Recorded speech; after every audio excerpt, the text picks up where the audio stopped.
Hi, it's V here. I'm a life change specialist, and actually, if I were really honest with myself, I'm a life change rock star.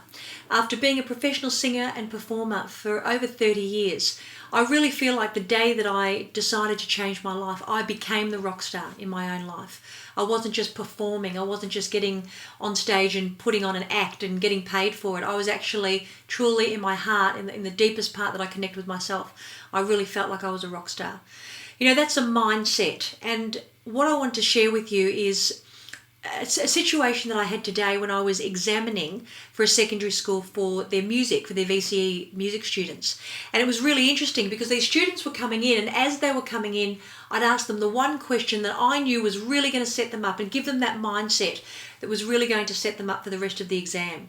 I'd ask them, what is the one thing that you're confident at, that you're good at, that if I asked you just to do that today, you'd absolutely smash this exam and you'd nail it? And they couldn't tell me.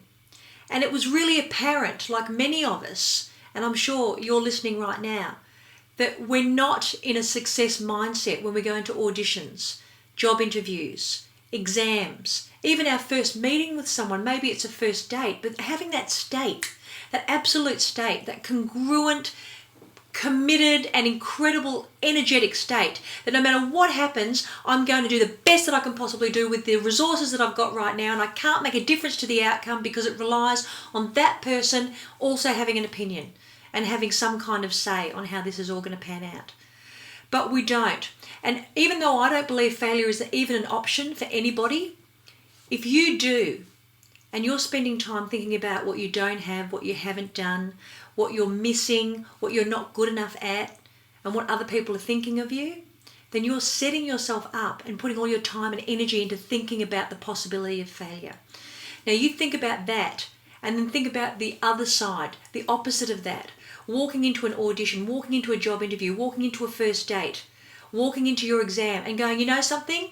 I have prepared as much as I was prepared to prepare, and now I'm going to do the best that I can possibly do, and whatever the outcome is, I know that I couldn't have done any more.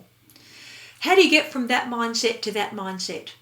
And there's a few little steps, but it doesn't take long. It just takes working with someone like me who helps people change their lives, to give you the tools and resources to be able to, like you would a channel on the TV using a remote control, change your state from the failure mindset to the success mindset, to the I can't mindset to the I will mindset, to the mindset of I might not be good enough and I need to dumb myself down because I don't want to look like I think too much of myself and I'm up myself, to that mindset of wanting to be the best that I can be and knowing that I'm really good at what I do does not mean that I think that I'm better than anybody else. That mindset, and that's the distinction.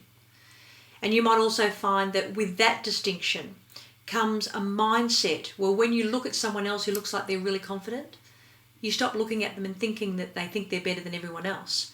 Because the fact of the matter is that you're dumbing yourself down. You're the one who's thinking you're not as good as them. They don't even know what you're thinking. So we've got these kids that are coming into exams already thinking that they're missing, that something's broken, that they're not good enough. And then they're wondering why they're not getting a great result. But not only that, what if they don't get a great result?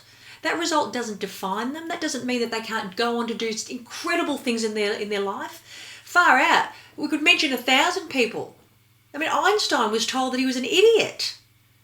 Walt Disney was told he had no imagination. We could talk about all these different real life, amazing, legendary, life adventurers, and then talk about what they were told that for some of us make us now want to be small and really aware of what we're missing.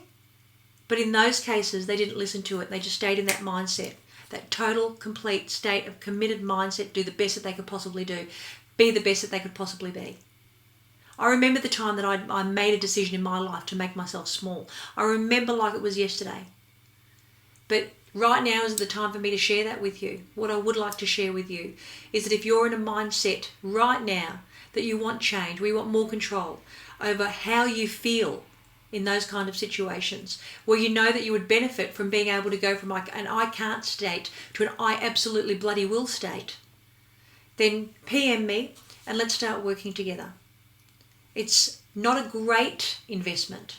is an absolutely imperative investment for you so that you can keep moving forward in your life and you can actually access the life that you're absolutely born and deserving to live so that you can be a rock star in your life.